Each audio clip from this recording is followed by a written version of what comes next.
কালের ধারে বসে আছি চুপচাপ। ভাবছি কাল নিয়ে কিছু কথা বলব।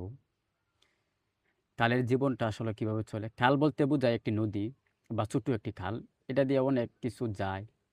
অনেক মলমূত্র বা একটি শহর বা একটি গ্রামের একটি অনেক বড় ভূমিকা পালন করে সেই কাল।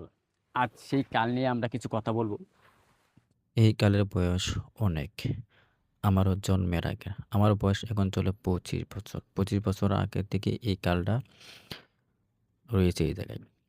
এই কালটি মূলত তৈরি করা হয়েছে এই এলাকার শিল্প কারখানার জন্য।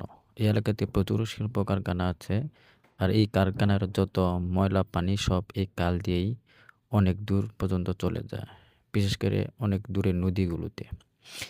আপনারা দেখতে পাচ্ছেন এই কালের পানিটা অত্যন্ত কালো।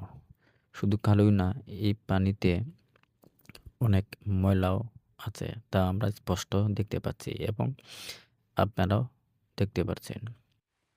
কাল বয়ে চলে নীরব ভাষায় আর জীবনের কথা বলে ঢেউয়ের ছায়ায়। কারো কান্না, কারো হাসি বুকে ধরে তবু সে চলে।